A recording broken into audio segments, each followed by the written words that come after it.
ఎకరాలలో ఒక 1000 ఎకరాల వరకు ఈ పేదలు కట్టుకున్నటువంటి ఇల్లు ఉంటాయి. పేదలు కట్టుకునే ఇల్లు ఉంటాయి. మధ్య మధ్యలో దౌర్జన్యం చేయడం, ప్రభుత్వాలు కూల్చివేసే ప్రయత్నం చేసినప్పుడు ఆ బాలాజీ నగరు, ఆ జవహర్ నగర్కి సంపూర్ణంగా అండగా ఉన్నటువంటి party Bharatiya Janata party.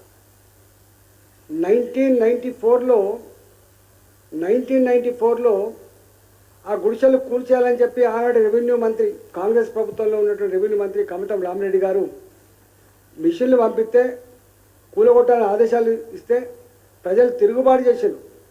Tiger Narendra గారి నాయకత్వంలో, భారతీయ జనతా పార్టీ నాయకత్వంలో అల్టిమేటం ఇస్తే ఆనాడు అవి ఆగినాయి. ఆనాడు ఆగినటువంటి ఇండ్లు ఇలా మళ్ళీ రేవంత్ రెడ్డి వచ్చిన తర్వాత ఇక్కడ బాలాజీ నగర్లో బ్రోకర్లు ఎక్కువైపోయినారు, రెవెన్యూ అధికారులు ఆగడాలు ఎక్కువైపోయినాయి. అసలు ఆగడాలకు అద్దె లేకుండా పోయింది. అక్కడ ఉన్న ప్రజానీకానికి రోడ్డు సౌకర్యం కల్పించి, వాళ్ళకు మంచినీళ్ళ సౌకర్యం కల్పించి, వాళ్ళకు లైటింగ్ సౌకర్యం కల్పించి, వాళ్ళకైనా ఉపాధి కల్పించి, వాళ్ళకు అండగా ఉంటుంది అనుకున్నటువంటి ప్రభుత్వం ఇవాళ ఎప్పుడు డోజర్లు వస్తాయో, ఎప్పుడు పోలీసులు వస్తారో, ఎప్పుడు కూలగొడతారో తెలియని పరిస్థితి వచ్చింది. అరుంధతి నగర్ అని ఈ బాలాజీ నగర్లో ఒక ప్రాంతం అరుంధతి నగర్ 1998లో 1998లో కుటుంబ నియంత్రణ ఆపరేషన్ చేసుకున్న వాళ్ళకి ఇచ్చిండు. 60 గజాలు చొప్పున, 80 గజాలు చొప్పున 1705 మందికి ఇచ్చిండు. ఒకటి కాదు, రెండు కాదు, 1705 మందికి ఇచ్చిండు. ఆ అరుంధతి నగర్లో ఉన్నటువంటి భూములలో, వాళ్ళకి ఇచ్చిన భూములలో 99% అప్పుడే కట్టుకున్నారు. ఇంకా ఎక్కడన్నా అక్కడో ఇక్కడో వాళ్ళకు వెసులుబాటు లేకనో, డబ్బులు లేకనో, లేదా ఇంకొక ప్రాంతంలో వాళ్ళు కిరాయికుండో కట్టుకోకపోయి ఇప్పుడు కట్టుకున్న వాళ్ళు కూడా ఉంటున్నారు. ఇవాళ దాన్ని ఆసరా చేసుకొని మళ్ళీ ఆ కట్టుకుంటున్నటువంటి ఇళ్లను కూలగొట్టుడు, పాత ఇళ్లను కూడా కూలగొట్టుడు, రెవెన్యూ అధికారులకు డబ్బులు ఇస్తే తప్ప ఇవాళ నీ ఇల్లు ఉండదనేటువంటి పరిస్థితి తీసుకొచ్చింది. అసలు రేవంత్ రెడ్డి గారికి పరిపాలన పట్టు ఉన్నట్టా లేనట్టా, మంత్రులు పని చేస్తున్నట్టా లేనట్టా, అసలు మంత్రుల ఆదేశాల మేరకు అధికారులు పనిచేస్తున్నారా, అధికారులే యథేచ్ఛగా బ్రోకర్ లేక మారిపోయి, అధికారులే యథేచ్ఛగా డబ్బులకు ఆశపడి పేదల జీవితాలతో చెలగాట మారుతున్నారా, ఇవాళ అర్థం కాని పరిస్థితి.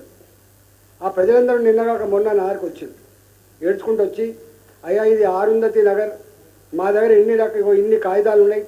మధ్యలో కేసీఆర్ వచ్చినప్పుడు కూడా కొంతమంది జీవో నంబర్ 58, 59 కింద మేము కొంత చేసుకున్నాం, మాయంబడి పడ్డారు, మా ఊసులు తీసుకుంటారని చెప్పి వాళ్ళు వచ్చి ఏడిస్తే నేను పోయినా. నిన్న అరుంధతి నగర్ బాలాజీ నగర్ పోతే ఎన్నెన్ని వింతలు, ఎట్లా బ్రోకర్ల వ్యవస్థ ఉంది.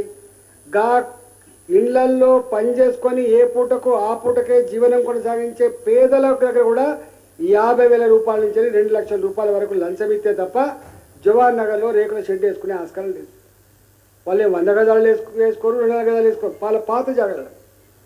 ఇవాళ మేము ఈ మొత్తం బుక్లెట్ ఇవాళ దీని మీద ఈ మాజీ సైనికులంతా కూడా సొసైటీగా ఏర్పడ్డ వాళ్ళు కాబట్టి కోర్టుకు పోయింది. కోర్టులో మొట్టకాయలు వేసి రాష్ట్ర ప్రభుత్వానికి దీని మీద హక్కులు లేవని చెప్పి ఆల్రెడీ జడ్జిమెంట్స్ కూడా రిజర్వ్ చేయబడ్డాయి. రాష్ట్ర ప్రభుత్వానికి అధికారం లేకపోయినప్పటికీ కూడా ఆ పేదలు కొనుక్కొని కట్టుకున్నటువంటి ఇళ్లను కూల్చివేసే అధికారం నీకు ఎవడిచ్చిందని చెప్పి భారతీయ జనతా పార్టీగా మేము డిమాండ్ చేస్తా ఉన్నాం. నేను ఒకటే హెచ్చరిక చేస్తున్నా ఈ ప్రభుత్వానికి. ఇప్పటికే మేము ఇలా హైదరాబాద్లో పేదలు వేసుకున్నటువంటి అనేక కాలనీలు, అనేక బస్తీలు బద్దం బాలరెడ్డి గారు కొట్లాడి వేయించినాయో, ఇవాళ దత్తాత్రేయ గారు కొట్లాడి వేయించినాయో, నరేంద్ర గారు కొట్లాడి వేయించినాయో, భారతీయ జనతా పార్టీ కార్యకర్తలు, నాయకులు ఆ బస్తీలకు అండగా ఉండి లాఠీ చార్జ్ చేసిన, దెబ్బలు తిని కేసులు పెట్టిన, జైళ్ల పాలై ఆ పేదల కింద గూడు నిలిపిన చరిత్ర భారతీయ జనతా పార్టీ. అందుకని హైదరాబాద్ అక్కడక్కడ చూస్తే దత్తాత్రేయ నగర్ అని ఉంటుంది, వాజ్పేయి నగర్ అని ఉంటుంది, టైగర్ నరేంద్ర నగర్ అని ఉంటుంది, వినాయక నగర్ ఉంటుంది. ఇవన్నీ కూడా మల్కాయిగిరి పోయినాం. ఇవాళ మల్కాయిగిరి అసెంబ్లీ సెగ్మెంట్లో ఇవాళ పెద్ద బస్తీ వినాయక నగర్ బస్తీ భారతీయ జనతా పార్టీ ఇచ్చింది. ఇవాళ కుత్బుల్లాపూర్లో అయితే 1 కాదు 2 కాదు అనేక బస్తీలు, ఏ బస్తీ కన్నా పోయి ఇది వాజ్పేయి గారి నగరు, ఇది నరేంద్ర గారి నగర్ అని చెప్పి పేర్లు ఉంటాయి. అంటే హైదరాబాద్ నగరంలో పేదలకు మొట్టమొదటిసారిగా వాళ్ళకు ఒక గూడు ఉండాలనే సంకల్పానికి మద్దతిచ్చి అండగా ఉండి ఎన్ని నిర్బంధాలు ఎదురైనా ఎదుర్కొని నిలిచిన పార్టీ భారతీయ జనతా పార్టీ. ఇవాళ నేను భారతీయ జనతా పార్టీ ఎంపీగా ఇలా మల్కాజ్గిరి పార్లమెంట్కి నేను ప్రాతినిధ్యం వహిస్తున్నాను. ఇవాళ ఈ బాలాజీనగర్ జవహర్ నగర్ అనేది మేడ్చల్ అసెంబ్లీ పరిధిలో మల్కాజ్గిరి పార్లమెంట్ కింద ఉంటుంది. ముఖ్యమంత్రి గారు కూడా ఇక్కడ ఆల్రెడీ ఒకసారి ఎంపీగా గెలిచిండు. బాలాజీ నగర్ బాధలేందో గాథలేందో మరి సంపూర్ణంగా తెలుసు. మరి తెలిసి కూడా 60 గజాల 40 గజాల కట్టుకుంటుండి పేద ఇల్లు కూల్చే ప్రయత్నం చేస్తున్నారు. ఇవాళ పెద్దవాళ్ళ జోలికి వీళ్ళు పోయే ప్రసక్తి లేదు. ఎకరం ఆక్రమించుకున్నాడు ఎవరైనా ఉండి ఎకరం కొనుక్కొని కట్టుకున్నాడు వాళ్ళ జోలికి పోయే ప్రసక్తి లేదు. కానీ చిన్నవాళ్ళ జోలికి పోయే ప్రయత్నం చేస్తున్నారు.